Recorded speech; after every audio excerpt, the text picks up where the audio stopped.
Podcast. I am in the studio, and around the United States, we have Marty, Chris, and Oriskany Jim is in house because, of course, we had to bait him with one of the best topics ever on the show. What is the greatest war game ever? That and the news and more right here on the podcast. Stand by as we go live in 3, 2, 1. Big Duke 6 Eagle Thrust. Put on War off. Sing it loud. And the Romeo Foxtrot. Shall we dance? You are listening to the Sitrep Podcast, your source for everything related to historical wargaming. Whether you are looking for the latest wargaming news, reviews, painting tutorials, or playthroughs, you will hear about it right here. So grab your favorite beverage or brush and let's hit it. All right, we are back, and the gang is all here. Welcome to everybody that's joining us live and in color. And we are going to catch up on some news and some hobbying and some whatnots. And then we're going to talk about what is the greatest war game ever. Historical war game. Let's make sure we get that down. Yeah. Historical. Okay. So, as always, as tradition, we like to start off with what you've been up to in the world of hobbying and wargaming. Who do we start with? Chris. Go. So, as always, I'm trying to improve the foxhole. I'm sorry, the what? Foxhole. Just the old saying. Oh. And when you got time, you Position always improve. improvement. Yep. Trying to get the laser back online after the move. Got everything rewired, and something's not quite right, but it takes a while. All right. Cool. Marty. Well, I'll start off with something that Chris could have said, but he didn't.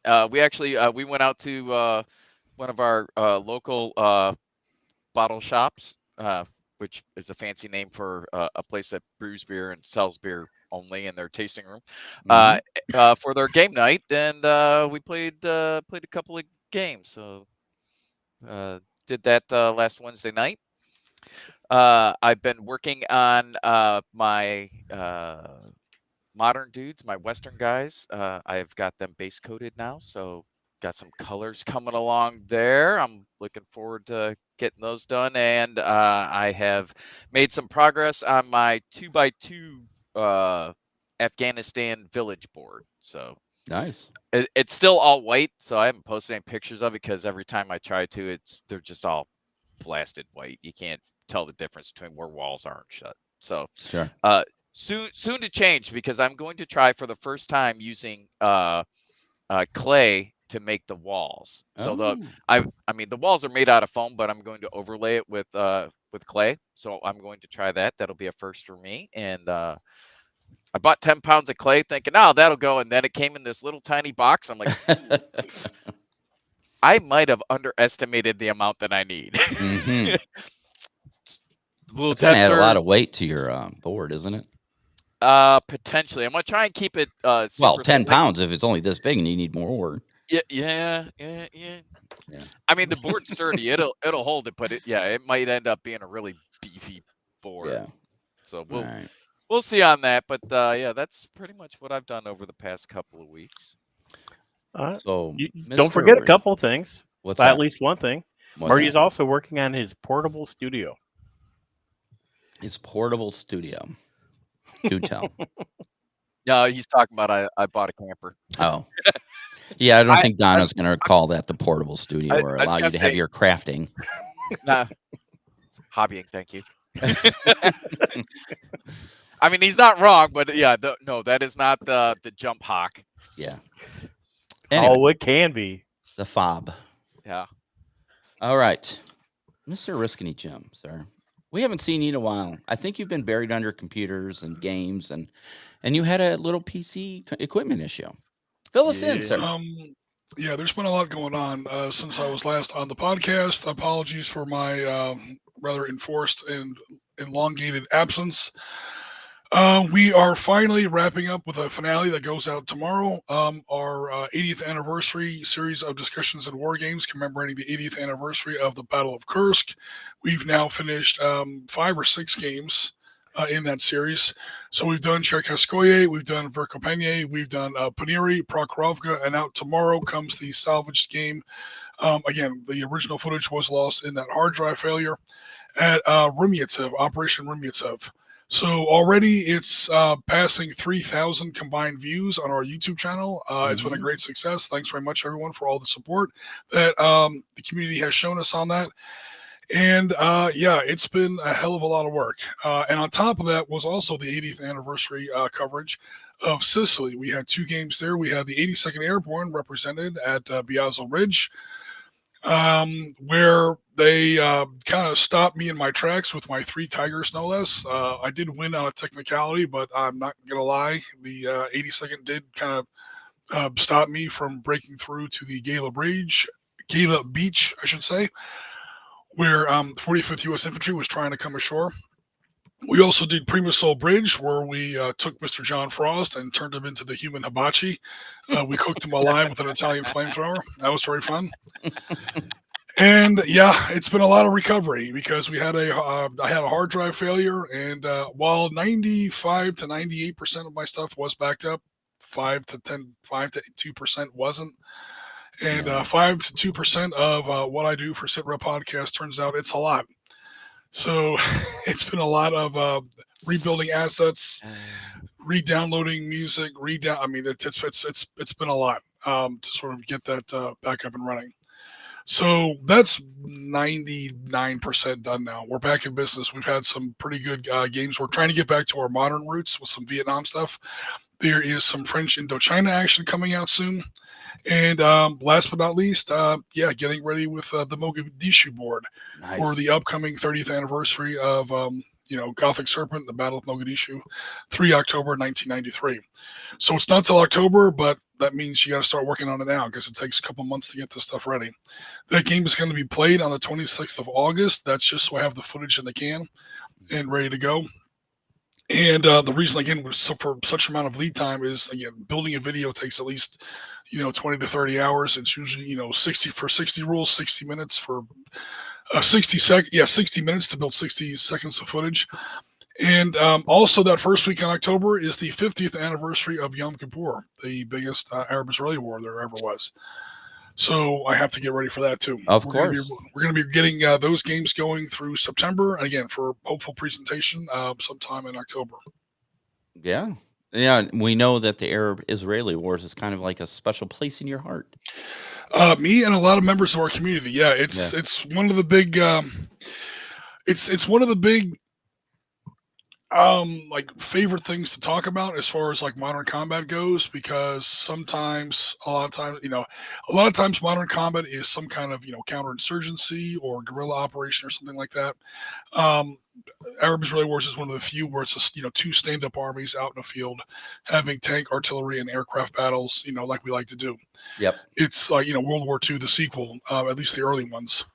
Also, it's one of the few times that the better side with the smaller number of units are genuinely the air quote good guys. A lot of times, everyone likes to be the underdog. They like to be the small elite, air quote space marine force up against a horde of orcs coming at them. The problem is in World War II, that's usually the Germans.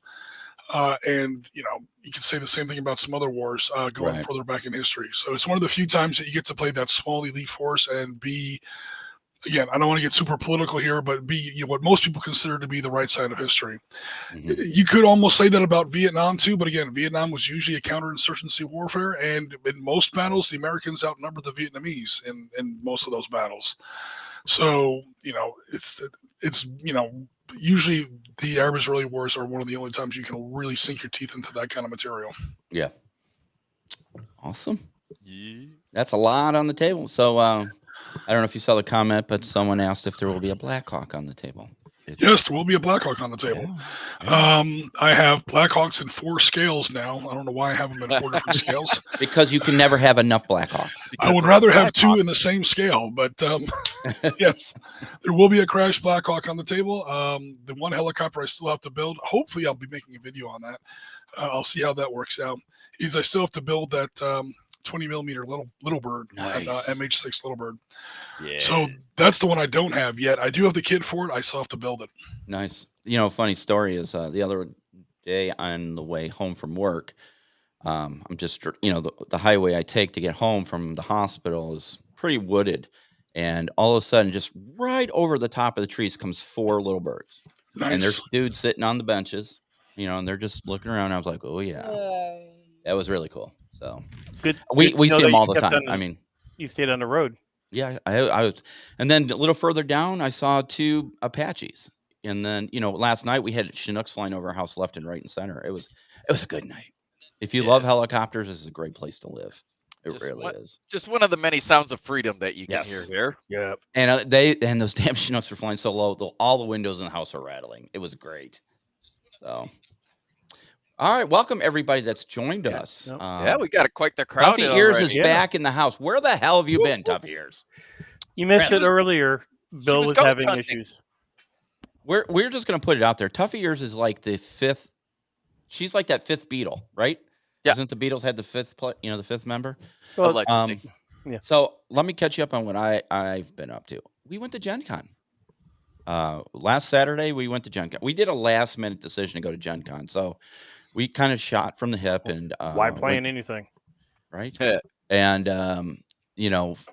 and they we got in Friday night. It's not a bad drive from our house. It's like 4.5 hours. And then we checked in, and then Saturday morning we got up and we went. And I'll tell you what, we are out of convention shape. We have to get back into convention shape. But by the end of the day, we were hurting, and it was so packed. I mean, it was so.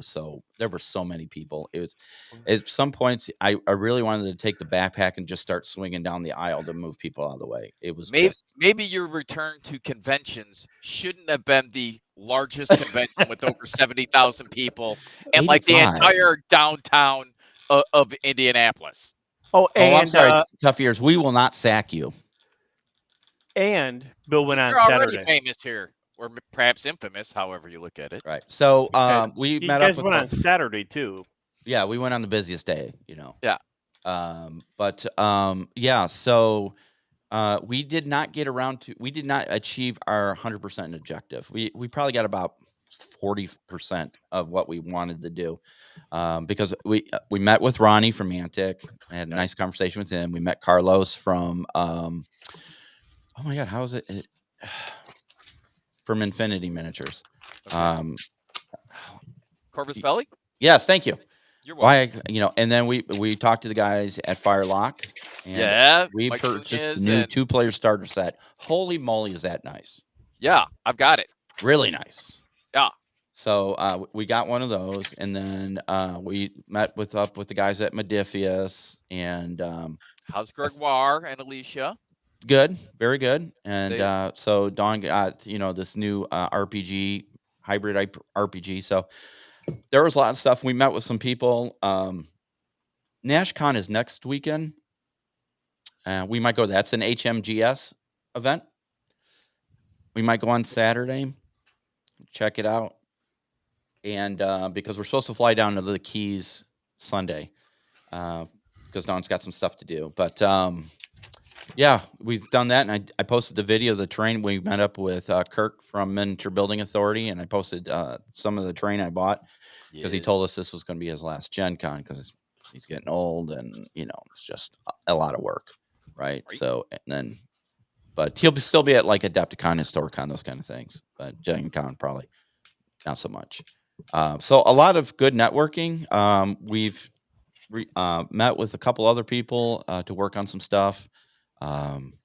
So it'll be interesting to see how the future goes. So Yeah. question about NBA and Kurt. So he's not going, but will NBA still be represented there? Is he No. something else or no?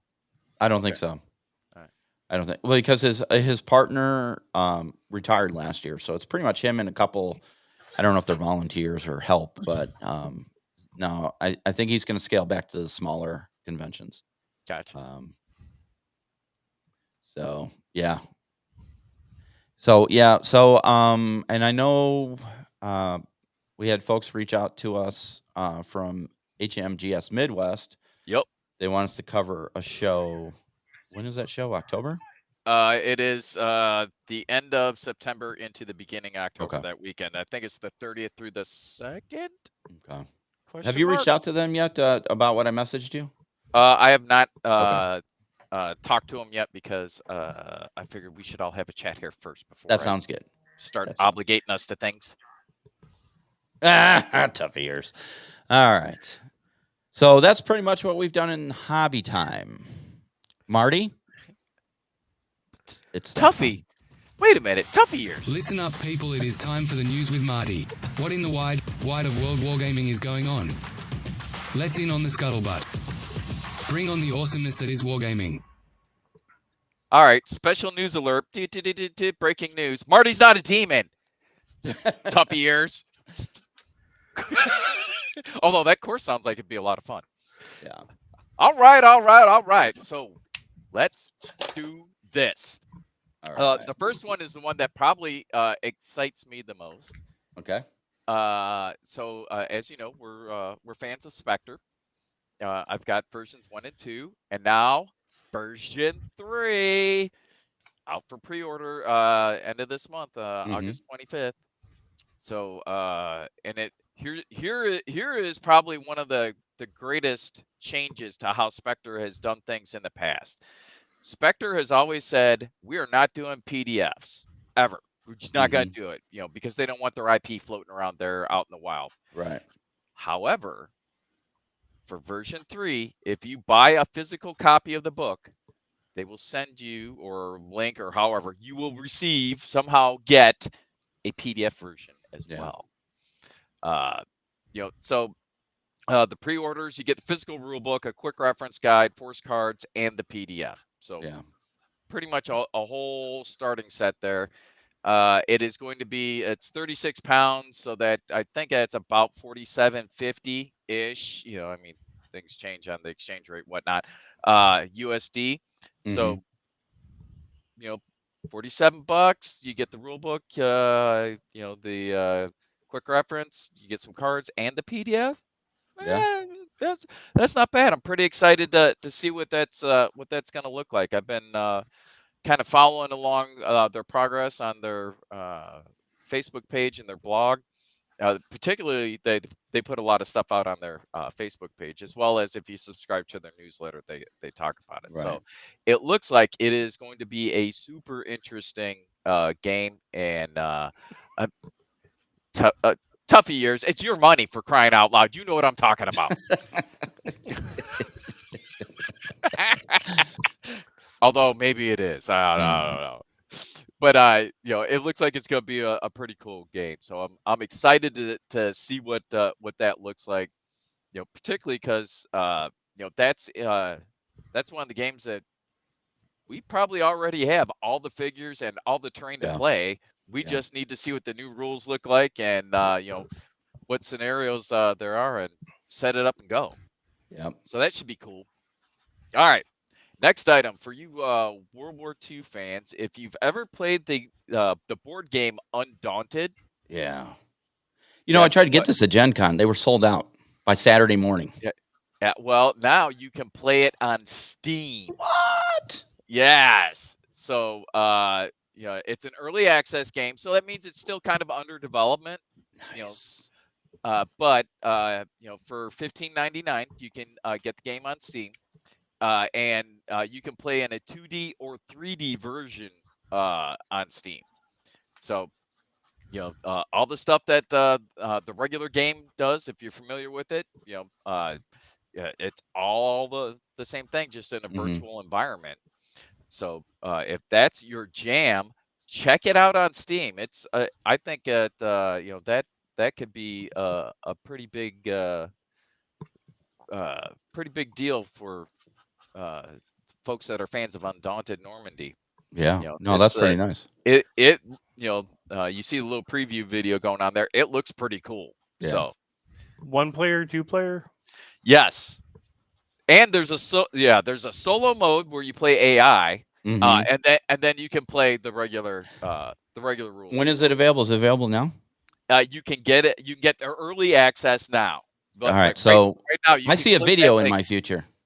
Yeah, I was gonna say you Oh, can live literally play. click the link there right now and get it. Okay.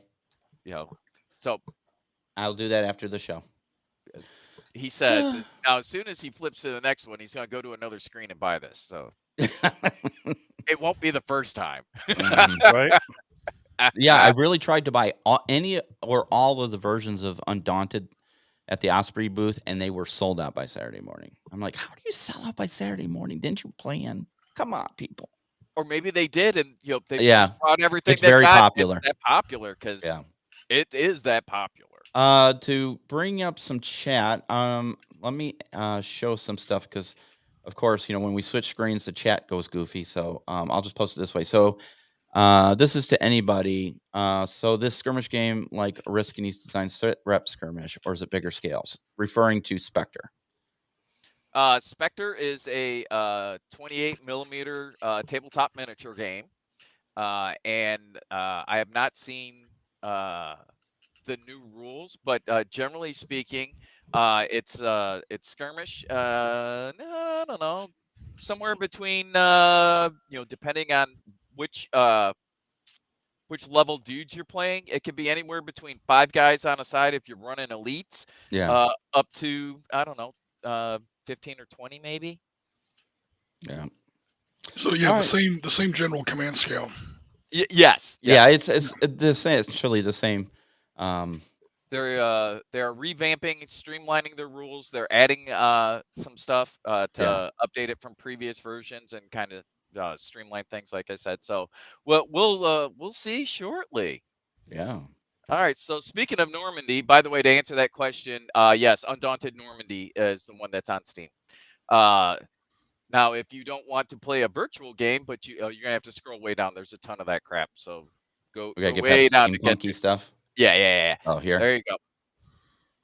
So if you would like to play on a tabletop Normandy, War Cradle Scenics this month is going to be releasing pre-order for their Normandy farm set. So you can see it on the screen. Mm-hmm. And it comes with a cottage, a barn that can also be built as a damage variant, windmill, some walls, and there's damage variants of the walls, farmyard scatter, a workshop, and a checkpoint. So it's due to be released at the end of August, according to their webpage. There's not a hard date other than end of August. So, in the next couple of weeks, I guess we can expect 2-3 weeks. We can expect that to be released. No pricing information was available, so I can't tell you what that's going to cost you. But it's some good looking terrain, and if you're playing bolt action or one of the World War II games, in 28 mil, that looks like that is going to be right in your wheelhouse. It looks pretty good from what we're able to see thus far. Warlord sells cows. I was gonna say, War Cradle doesn't, but Warlord does. Cows don't die well on Tuesday. Jen, that's not my fault. That was John Sowerby that ran over those cows. That was me. Looks like we're having a hamburger tonight, boys. I was gonna say, sounds like they die like a champ on your table. He had a platoon of Mark IIIs, and he just plowed it right through the cow. It's just like a decorative terrain. You don't like to take cover behind cows, but he just plowed it right over. Then he apologized. I'm like, no, run him over. I'll put it in the video. Yeah, right.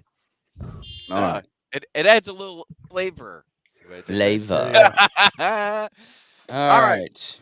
Moving on. So, if you're familiar with First Corps scenery, I saw these. So First Corps has been acquired or merged with Curdy's Miniatures, and they have got the IP to Battle Flag's old line of miniatures, and now are re-releasing the Old West MDF models. Nice. These will look so good with some gunfighters ball. Yeah, right? Yeah, so if you're doing any of the Western games, this is some Yeah. good looking stuff. Now they're still in the process because this is a very recent acquisition here of this IP. They're test cutting and test assembling before they release, but as soon as they get a model sorted out, they're going to release it. So there's not a formal release schedule available. They're going to go ahead and test, cut, and fit, and once they're like, "Yep, it works," bam, it's going to go up on the store. Nice. So that looks to be pretty exciting. Yeah. Excellent. All right. So for those of you that are following conventions, we were talking about some of them earlier. Obviously, the Nova Open is coming up here at the end of the month. It is August 30th through September 3rd. That's Labor Day weekend. And we were invited. There's a ton of stuff that goes on at the Nova Open, but for our primary audience here on the historical side of things, there is some historical and modern stuff represented at the show. So on the modern side, both Black Powder Red Earth and In Country are going to be there. And then there's full-on tournaments for both Bolt Actions and Flames War and the World War II era. Nice. So, yeah, we got invited by Dave Taylor. Couldn't go. Dave Taylor? The Dave Taylor. Nice. Because somebody's coming down for Labor Day weekend. Yeah, that's true. That's true. That would pick me. Anyway, it's all good. We'll plan for next year. All right. And then hold on. If you want to take us to Vegas. It's in Washington, D.C. It's in D.C. So, you want to go to D.C. in the summer? Yeah. That's better than Iraq in the summer. All right. Who wants to travel anywhere right around Labor Day weekend? We don't need that. Right? Okay. That's your news, right, sir? It is. However, there's one. So I did some this day in history stuff. You don't put it up there. But to Jim's point, he was talking about the Battle of Kursk. So this day in 2000, the Russian Navy submarine Kursk had its little incident where it exploded. Okay. Yeah. So that was today, 23 years ago. So wow. Kursk, yeah. What happens in Nova stays in Nova. I'm not going to be there, so I don't know. But yes, right. that is the news.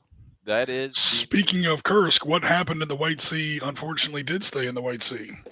Literally. Oh, dang. Good job. Oh, wait. Yeah, I was going to say, come on. He deserves it. Where's it at? They eventually did raise her, although, there you go. They eventually did raise her, but that was like a year later just to get the reactors and the weapons back because those things start to leak and, who knows what's going to happen there. It could potentially cause some issues. Yes. Good times, good times. Nice. Hello, Rob T. Rob T. Good morning, good people. Good morning to you, sir. So Rob has joined us, and a special shout out to Rob because yesterday was his birthday. So happy birthday! Happy birthday! Is it 73 or 29? I don't know. I get confused, Rob. Oh, look at this guy's on it. Got the laugh track rolling. Okay, time for the main topic. This is a good one. This is definitely going to get us either flamed or this one will definitely create some conversation. And let me say, I tried to look up a list of the most popular historical war games ever, like numbers and, whatnot. So, yeah. I can't wait for this topic. So the topic is, what is the greatest historical war game ever? Ever. Of course, if you go off of data, there's a data, but I can't find like hard, fast numbers. Can you really say, well, the most copies sold would dictate it's the most popular? Numbers that say it's been played or whatnot. So I would almost offer, who cares if it's popular or not? Popular does not mean good. Popular does not mean great. That's usually the opposite. So go good the opposite clarification, direction. Jim. Yeah. We're not looking at the most popular game. We're looking at the greatest war game in history. Good to There's a go. difference. Absolutely. Grenada, 1983, first place. US. Oh, not, True. Very true. I mean, your dad was there, wasn't he? I cannot confirm or deny. Well, if we're going by Anywho. that, we have to go with Desert Storm. But Yeah, the You know, V8 more. Let's We're just going say by- that there was some green beanies and other guys running around. we're going by 1-to-1 scale. Yeah. All right. So I'm going to bring the chat back up the window. Hopefully, who can guess what Ariskany is going to say? Someone already has me clocked because I was gonna say Benny already hit it. he's probably exactly correct. Oh, this Bam! is gonna get good. All right, I'm gonna try and bring the chat up. Hopefully, it doesn't blow up on us. I'm gonna enlarge the screen here so I can see better. Okay, Chris, we're gonna start with you. Okay. And everybody is going to be arguing and disagreeing with me, and I don't care. To me, the best game is you Not always the best remember game, your first. greatest game. Okay.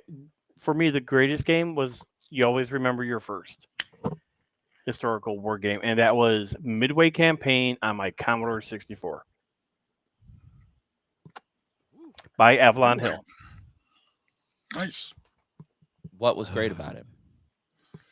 It introduced me to it. It made me interested in the history behind the battle. Yeah. It helped me learn how to program. You know, you'd break into the program and start changing variables and starting to do what ifs and everything. Yeah. Yeah. So you're the guy that originally floated the idea behind that old movie, The Final Countdown, which isn't No. exactly Midway, but the USS Nimitz gets warped back in time right before Pearl Harbor. I That's an love awesome that movie. And then could the USS Nimitz actually sink the entire Japanese Navy? The Yes. answer is yes. Yes. Yes. Yeah. That would have been so good if we I was actually gonna saw say, real where- combat. I was mean, gonna say, where's that I love the director's movie cut? as it is, but to be able to do the what ifs, it would be awesome. I think they should have the director's cut where it does that. No effect. No effect. Tough years. All your dice are coming up ones today. No effect. Oh, Try again. Oh. Ooh. so Chris, I made my armor save. Here do you still we play that go. game? No, I do not. But I found that I can download it. I have.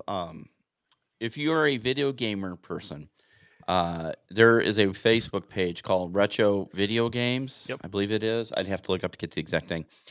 But the guy there was a video game creator programmer. He actually was on. He worked for Sega at some point and created the Aladdin game and other classic games, arcade and home.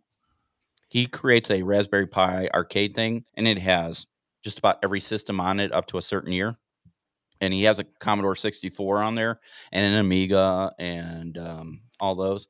And the library is an extensive library. So pretty much it's probably on there. Yeah, no, it's a DOS game. I mean, it's a Yeah. it's a text game. Yeah. It's not even graphical. So But Yeah. 1980. Marty. All right, so I'm like the rookie in the bunch. You know, when you talk about the greatest game ever, I don't. I can tell you what I like, but I can't tell you what the greatest game ever is because I don't have that depth and breadth of knowledge, to be honest. Mhm. You know, so like I said, I can tell you what I like, but Hey, KRL 43, don't laugh. Oregon. I was- still play Oregon Trail. I played 2 nights ago Starfleet The War Begins 1985, a complete text game. I had to get a DOS emulator, like one of those DOS shell things to run it on my system. God, I remember how much I used to play that game, and I was like, "What the hell was wrong with me?" Because it's literally just it's nothing against text games because they try to be graphical, but they only have the ASCII 2 text characters to work with, and I mean they do the best they can with the limitations. But yeah, those old games are great. Yeah. And they worked with the limitations. It's like Hitchcock, Yeah. working around the lack of CGI and everything, because Zork and Zork, I was just Planetfall, going to say that. Yeah. yeah, you're in a What was hallway. that other game? Wizardry for the Apple? I don't know. There's Lord British with Oh, that was Might and Magic? no No. I know which one you're talking about, though. Yeah. Ultima. Ultima. Yes, Ultima. Yeah. The other my second backup was Harpoon on the PC. Oh, there you go. Yeah. Harpoon was fun. It started off as a miniature / counter game, but and you could do it, especially if you had like a tennis court in your backyard, because you it was like one inch was 1,000 meters, and you start throwing cruise missiles at each other. You need like a basketball court or something to play on. Right. I think that game really found its home when it got to PC, and it's endured. I think they're on like 5th edition now. They still make something like that. Yeah. Yeah. I actually have it on my phone. That's one of the best naval games out there, especially for modern naval, because one of the things you learn instantly when you're playing that game, because normally when we get like a stat sheet for a tank or a ship or a guy in one of these war games, we're like, show me the guns. I want to see the guns. I want to see all the guns and missiles and bombs and kablooey and pew pew and all that shit. Yes. You play 2 games of Harpoon and you're like, where are my sensors? Yep. Where are my helicopters? Yep. I And want you to see your yeah. sensor ranges.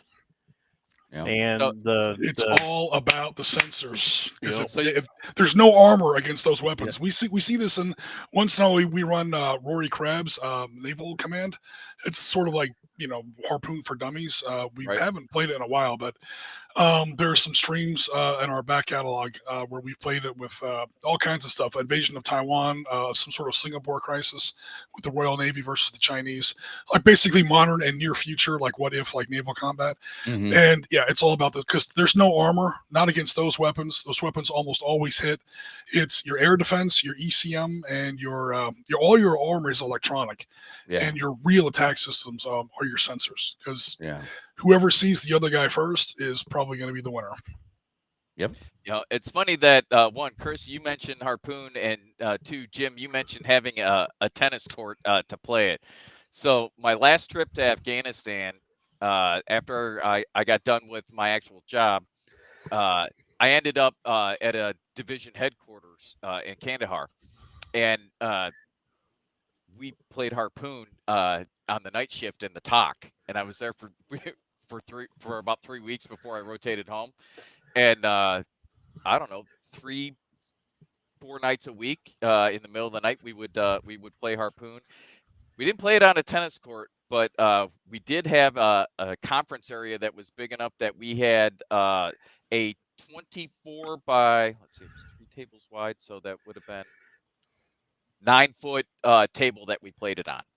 That would work. Yeah. I was gonna say it worked pretty good. That's like the first and only time I've ever played Harpoon, but it was a lot of fun. That was a great way to kill some time. Yeah, I bought it last year at Mr. Orcon. No, why haven't we played it? I mean, when you come down, we should play it. I don't know if it's. I don't know if we have the time, but it's a pretty chunky game. Yeah, I guess it depends on what ships you bring in. Yeah. We were trying like Iowa class battleships versus Kirov class battle cruisers, and you can also play like some of the real life stuff that happened. Like I think their introductory scenario. Correct me if I'm wrong, Chris. The version or the edition I played, like their introductory scenario was like a real life incident that happened in '85. Like 2 of those Libyan Osa 2 class missile boats were coming towards an American Spruance class destroyer. And the Americans, like that line of death they used to have across the Gulf of Sidra, and they were like, stop. Okay.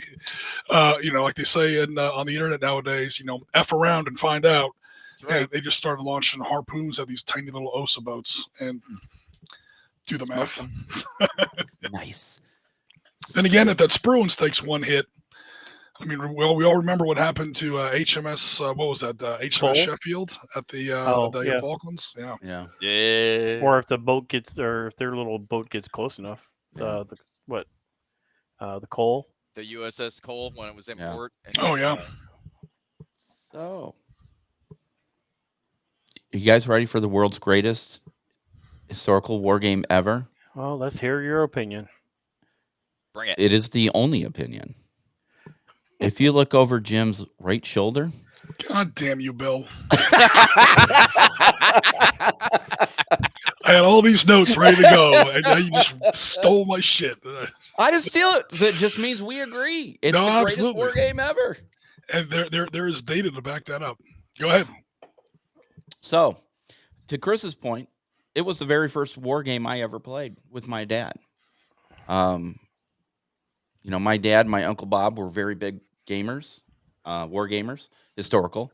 And I remember Uncle Bob bringing that, and then my dad bought a copy, and then we played it, and I was hooked ever since. And those little stacks of your little counters all over your map, and I'd see in my head the tanks rolling across the fields, and from there it just blossomed, because then you have Panzer Blitz, you have Panzer Leader, Arab and Israeli wars, and everybody I knew back then played it. Panzer Blitz or Panzer Leader, So Israeli wars. I got most of the library right here. Yeah. So all three of the original big ones. And I can remember, I don't remember if it was a real battle or not, but my uncle, I can't remember who he worked for, but he worked for a company where he was able to print a really big map. So we had a huge map for one of the versions, and we put it out on our dining room table. My dad used to have a dining room table we got at Fort Riley, Kansas, which used to be a cavalry post, and they're used to having really big families. So we had a dining room table that would expand out, and it had like 3 leaves in it, so you could fit like 14 people at a table. So they put out the whole thing, put out this map, and we played for, I think it was like Saturday and Sunday we played. It's never died. People still play to this day. A lot of people still play. It's all over the conventions. I'm surprised you guys might have seen it at Gen Con. At Adepticon, they played it in 3D. Yep. Yeah. So they used, I think it was Pico Armor miniatures, the 3mm miniatures, and, built bases, chits, and used those, and had like 3D hex terrain and stuff like that. Kind of the way a lot of people play BattleTech. They have that where the hexes themselves stack up, and you can actually see the hills and ridges. And so that is the world's greatest war game ever. It started for a lot of historical war gamers. That game is the equivalent to Dungeons and Dragons. You know how Dungeons and Dragons got a lot of people into playing RPGs and then further on to gaming. For historical war gamers, that game, or arguably Tactics 2, were the ones that got you into historical wargaming back in the day. Yep. Obviously it's different. A lot of games now are mostly miniature based, but for the greatest war game ever is that game right there over his shoulder. That's I'll segue to you, Jim. That's factually kind of true. And it's not just because we love the game. The game is tragically flawed. If you play Panzer Blitz out of the box, it's almost comical. It's the analogy I use sometimes. It's the modern. It's the Model T of what we think of in the hobby today as wargaming. Because a modern day Lamborghini or Pagani Roadster is going to blow the doors off of a Model T. A Model T is not very reliable. A Model T is not very fast. You can't tow anything with it. It's not very reliable. But it was the first, and in a lot of ways it really was. And you have to remember to kind of include the whole family, because again, Panzer Blitz itself is strictly the Eastern Front, which a lot of people don't get super into, but a lot of people do. And of course, you have Panzer Leader, which introduced the Western Front, at least part of the Western Front, the classic Northwest Europe, 1944 to 45. And then you get Arab-Israeli wars. Nowadays, you have other companies producing content for it. Multi-Man Publishing technically owns the license, but other people do publish material for it and charge money for it. And, no one's going to court over it or anything like that. Toshash Miniatures, for example, created Tactical Combat Middle East, which is basically Panzer Leader for the Gulf War, both Gulf Wars. You can actually play 2003 scenarios with it as well. It started publishing in 1969, designed by Jim Dunnigan. And, we throw a lot of names around here, this famous guy invited us here, this famous guy. We talk about, all these guys. Jim Dunnigan is somebody who, if you've ever played like Hex Encounter games. Jim Dunnigan is your guy. Mhm. They ran out of awards to give him before he retired, and when he finally did retire, they awarded him Gamer of the Millennium. So that particular award isn't up until the year 3000. I mean, he was literally like the best game designer that's ever been, and not just for Panzerblitz. He's designed tons of stuff for Avalon Hill before that. Then he started his own company. I think it was SSI, and SSI went everywhere. Yeah. And past that, nowadays the top guys in the field, guys like Ty Bomba and Joseph Miranda, some of the guys that publish for Strategy and Tactics, they strive to win the Jim Dunnigan Award. They renamed the Oscars after Jim Dunnigan. This is the caliber of the guy we're talking about. And people talk about famous miniature guys and whatever, and so, okay, guys who designed stuff for GW and things like that, and then it's like, how come Jim Dunnigan never gets mentioned? But it's a different kind of branch of the wargaming hobby, Right. but his shadow looms large, and it was the first time he started coming out with it. He started off as a Tactical Game 3. He was publishing it in sort of a serialized form as early as 1969. In the I say these dates so I can actually make the case that it is objectively, especially if you're a Hex Encounter gamer. If you're a miniature gamer, maybe you'll have some other stuff, but even then I'm going to sit here and I'll die on this hill even if you're a miniature gamer, because most of the rules that we use even in miniature games, homeboy, I'm sorry, that was published in Panzerleader first, Panzerblitz first, Opportunity Fire. The whole idea that you can actually shoot in the enemy's move. Mhm. Like nowadays they call it AROs, like they call it that in Infinity. They have all kinds of different names for it. Reaction fire. That was in Panzerblitz first.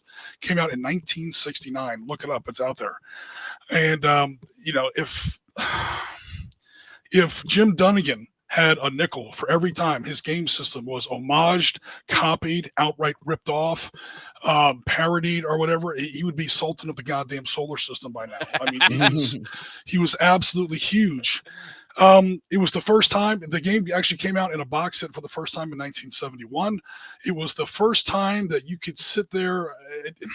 Until then, wargaming had been kind of a thing where maybe you got some weirdos that hang out in the church basement on Sundays or like Sunday afternoons or who knows what.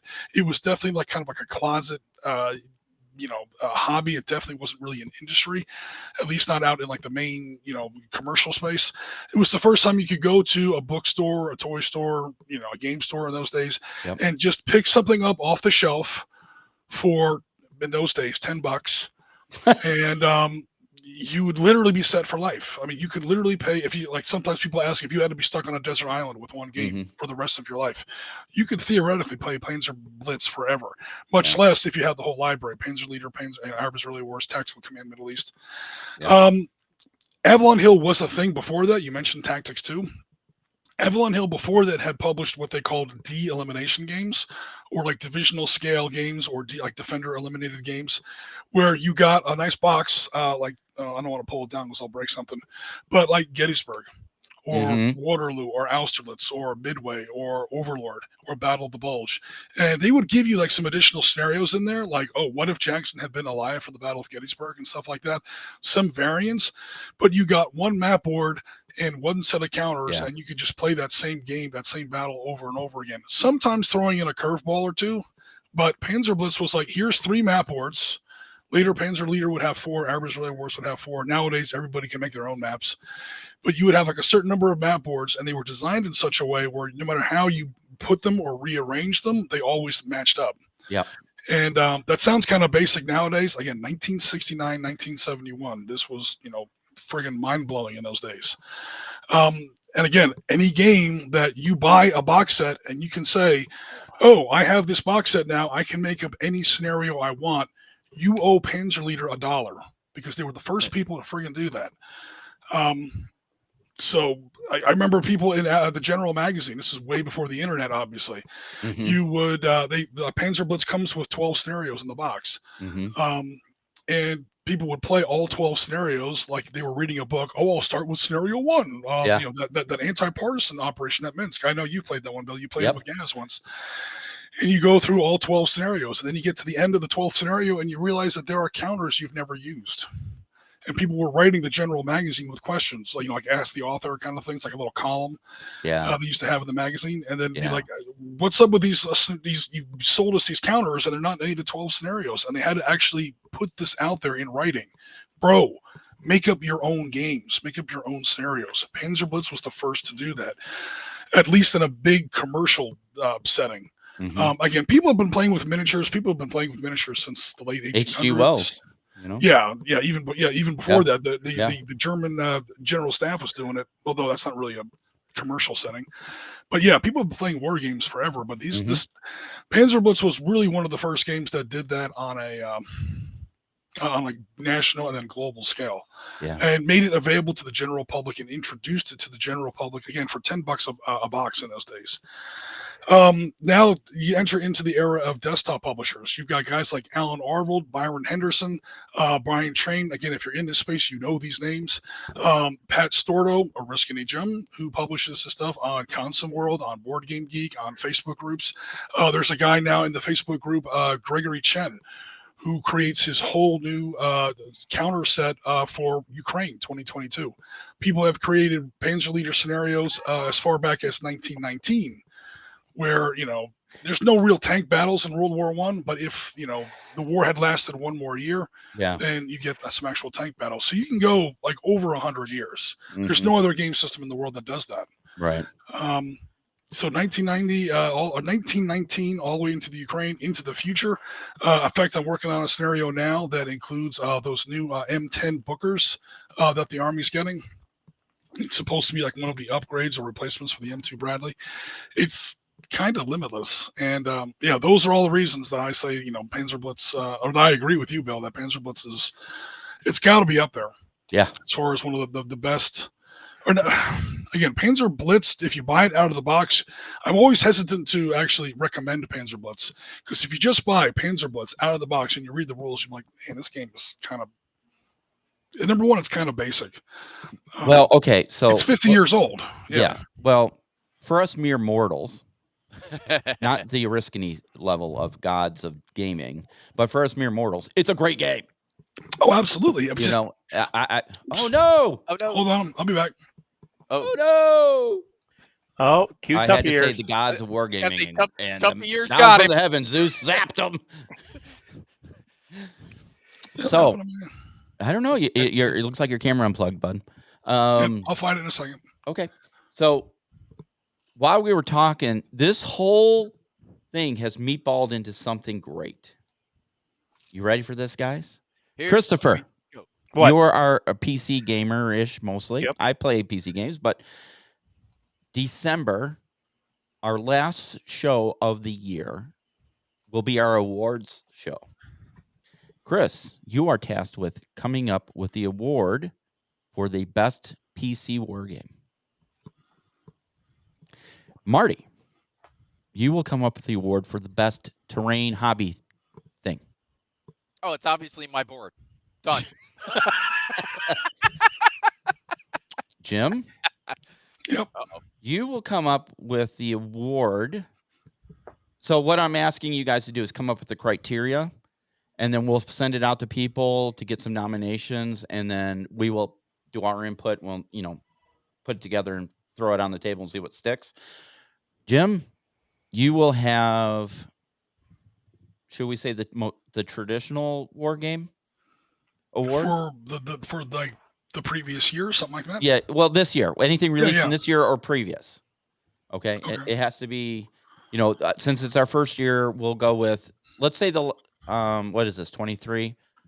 Let's say in the last couple of years, Okay. So, the traditional, it could be the Hex Encounter game or whatnot, and then I'll take on miniatures. So Chris, PC, Marty, hobby terrain, Jim, traditional, and I'll do miniatures. And then for all you people out there, we need your input on this. Okay? We need your input. So we'll send out a poll. I'll create a poll where you can nominate your choices.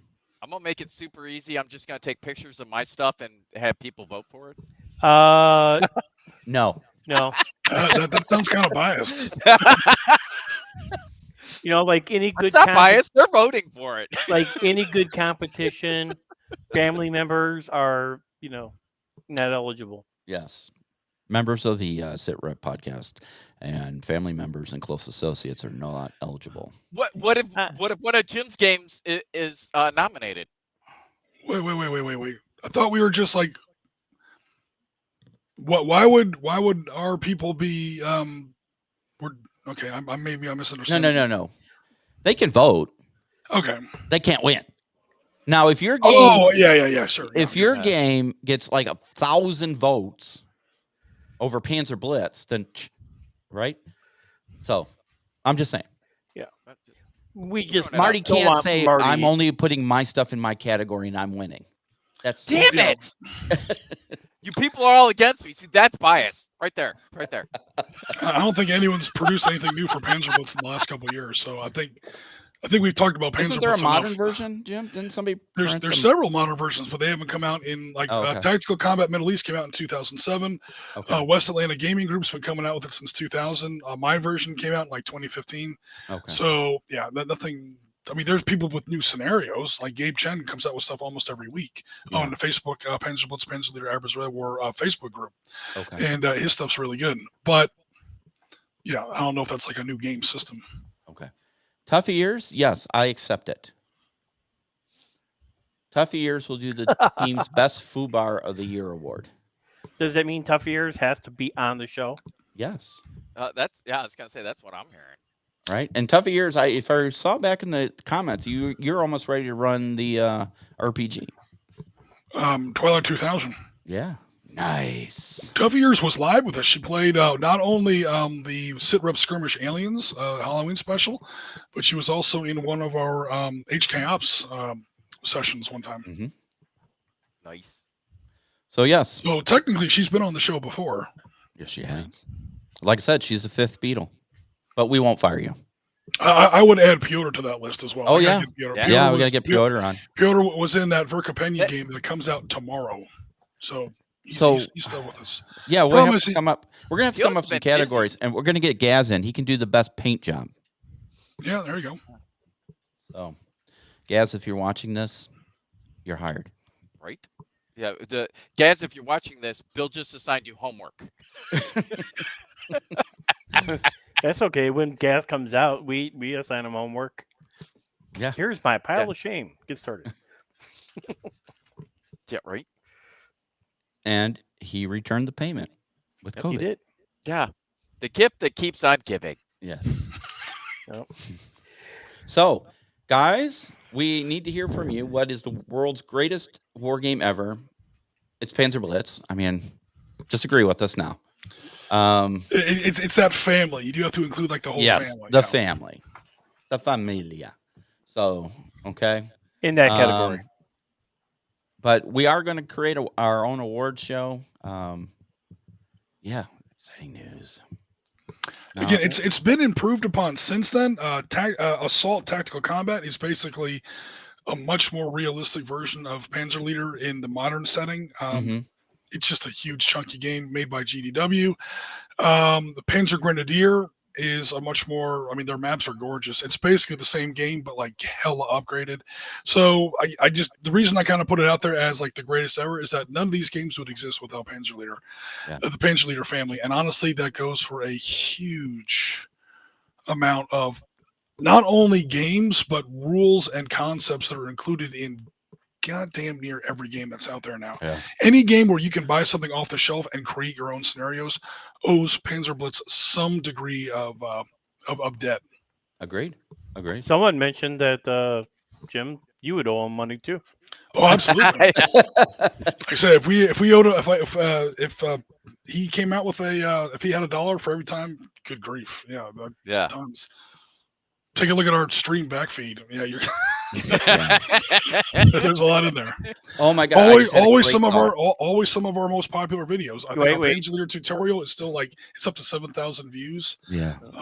The one Verkopenia, that was a solitaire game, and that wasn't even really live on camera. That's cracked 700 views. I mean, these are huge returns for us on the Sit Rep podcast channel. Yeah. So I have a great idea. Again? Yes, always. The good idea fairy. Right. So we're gonna have a category for the best painted miniature. Gaz will. So that can be people that post on our Discord channel. Jim, can we create a channel just for submissions for painted miniatures? In the Discord, certainly. And we'll call it the Memorial Andy Zek Painting Competition. There you go. Oh, Cool. yeah. Hey, Yes. hey, right here. Andy Zek original, Yep. Marine, Pacific Marine, painted and gave it to me. I still have it. Nice.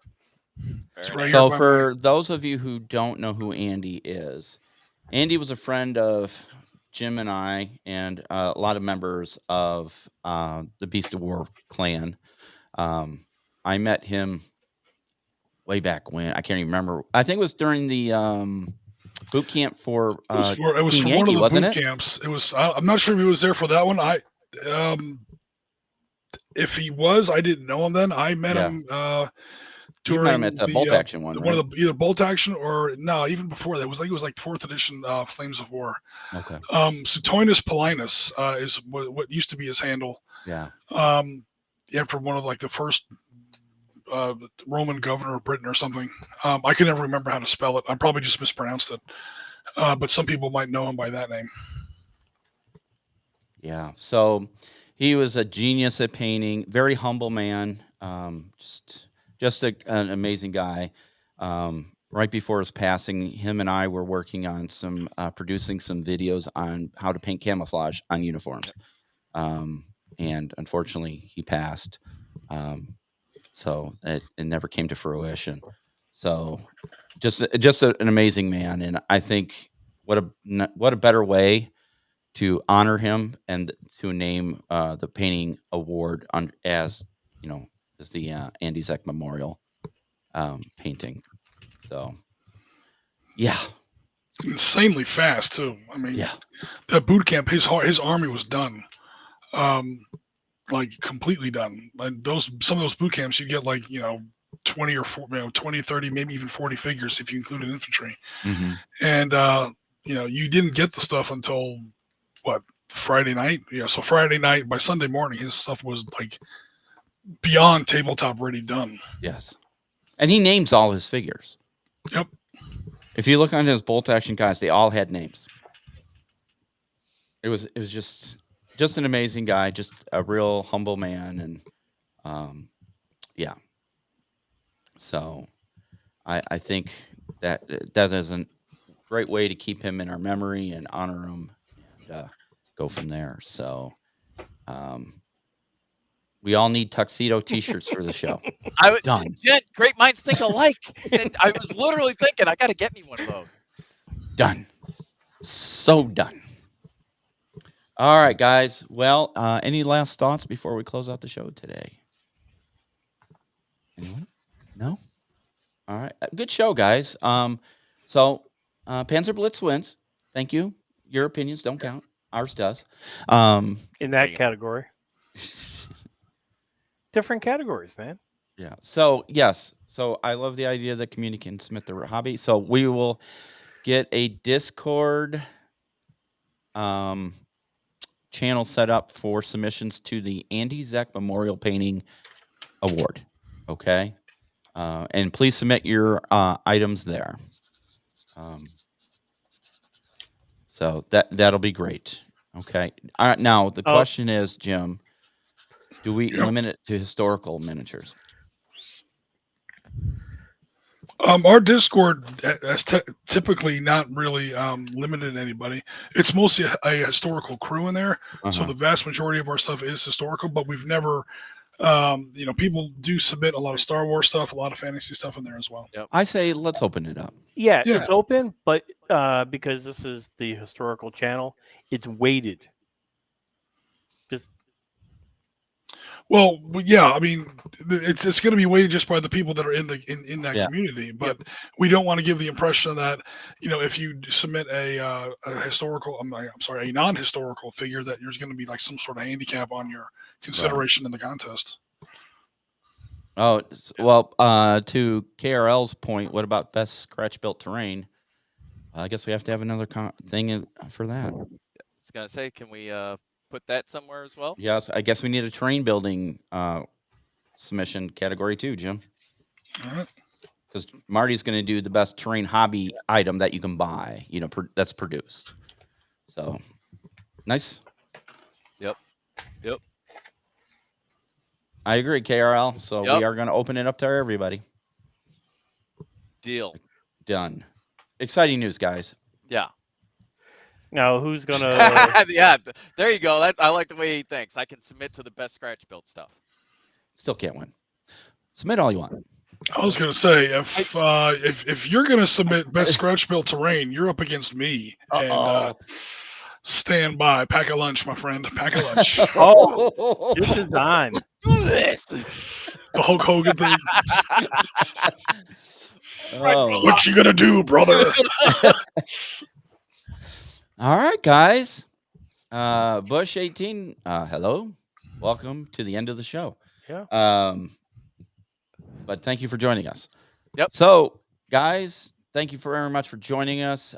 We look for those Discord channels to submit your painting miniatures and your terrain, and then we will do a submission form for nominations for the other categories: PC games, best hobby terrain supplies, traditional war game, and miniatures war game, plus the Andy Zeck Memorial Painting Award and the Terrain Award.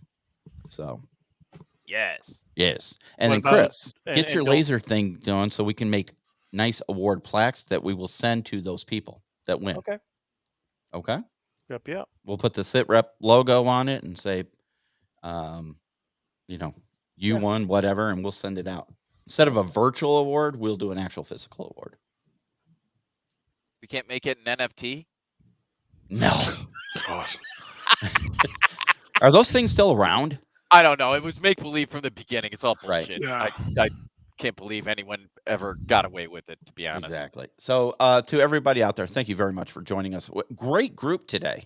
Yeah. Really Yeah. appreciate everybody's feedback. And we want to send out a special thank you to the 5th member, Tough Ears. That's right. But to all of you, you all are very important to this show and the success of it.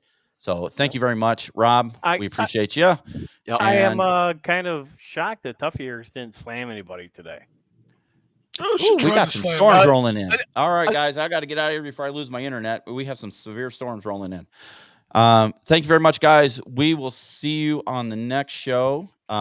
Tomorrow, Jim has got the final episode, right, Jim? Yep. You guys are done with Kursk, Yeah. and we're probably never going back to it. So And then Wednesday You night go. is the hobby stream. So join us for hobby stream. I'm not sure what I'll be hobbying, but yeah.